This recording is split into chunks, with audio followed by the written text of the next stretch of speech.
Okay friends, so it's also really important to start to become more and more able to do self-practice, right? So that instead of always using the videos, which is also wonderful, to become able to do it by yourself.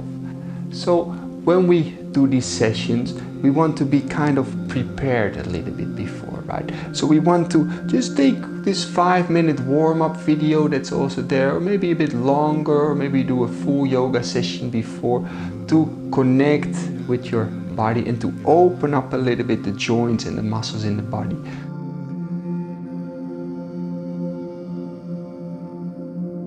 And also, whether you do the videos or you do self-practice, is to create this sense of commitment. That you're gonna say to yourself, for this coming 10 minutes, 20 minutes, half an hour, however long, I'm gonna focus and I'm going to try to develop this inner awareness in whatever you feel you want to do.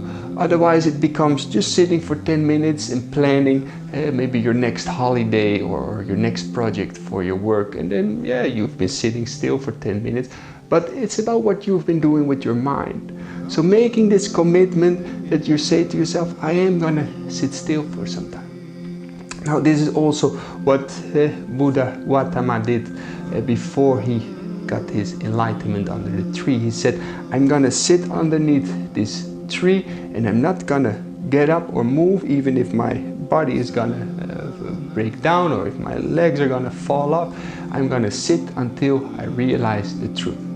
And he sat there for quite a long period of time. I'm not gonna say that this is something that we also should do or sit for so long, but making this kind of statement also to yourself. For this 20 minutes, even if I feel a little bit of restlessness, even if I feel a bit of tiredness, I'm just going to sit with it and do this whatever exercise that we are going to do and stick with it. So this is the full commitment in this practice and also in this whole course, to be committed.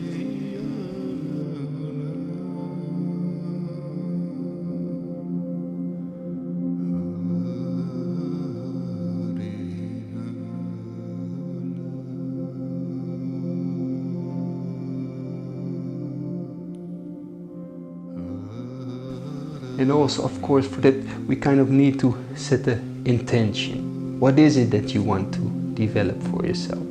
Is it to find inner peace, or is it taking just 10 minutes to sit in and think about your work? No, probably not. It's about becoming able to realize a bit more the finer layers of yourself, and also becoming able to realize if there is tension, what is the tension then? If there is some tightness in the mind or some feelings of discomfort or feelings of anger or sadness, sitting with it, coming face to face with it and being like, that's what it is, instead of reacting always to it and trying to do something about it. No, becoming aware of all the layers of ourself and going through that so that they can peel off more and more until we come to the source of ourself, our true nature, our true connectedness with something greater than ourselves.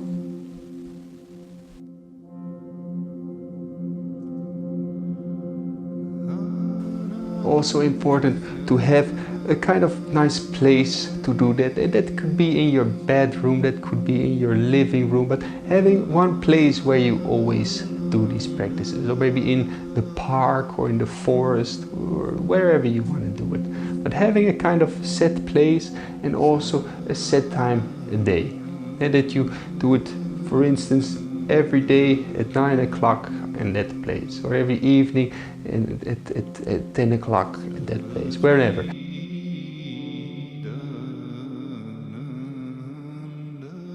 Another important thing is to have a little timer. Now I have some timers in the toolbox also in the course, but otherwise have a timer on your smartphone or something, use anything, because otherwise we have no idea about how long we're actually sitting for. And then we realize sometimes that we're sitting and we're doing our breathing and our meditation, and then we think, wow, I've been sitting already for half an hour.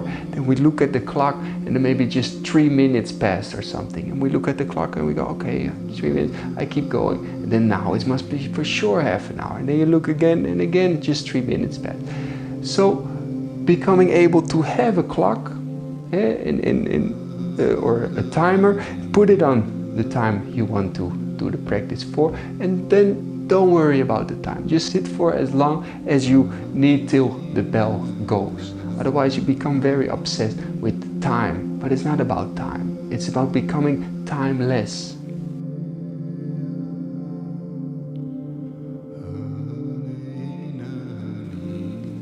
And then lastly, a very important thing is to stay kind, to stay friendly. Instead of thinking like, I'm gonna sit like this, and then we feel, for instance, a sense of restlessness coming up, and then you feel, no, I should not feel like this, or I should not feel like this. No, that's not the right thing. That's one part of the mind forcing another part of the mind, and this is still conflict. This is not what we're trying to develop. What we want to develop is harmony, to develop peace, and not another battle, right? So learning to become able to sit with it, whatever is there, and to keep bringing your awareness back whenever it drifts away to a thought about the future or the past or a beautiful idea about the present moment. Just becoming centered to what is actually happening right here, right now, whether this is wonderful feeling or not wonderful feeling, to stop judging and to just be okay with whatever is. Otherwise it becomes another game of the mind. What we try to develop is to go beyond the mind, to go higher than the mind, to realize that the mind is a part of us, it's a game, but the higher consciousness is the source of ourselves.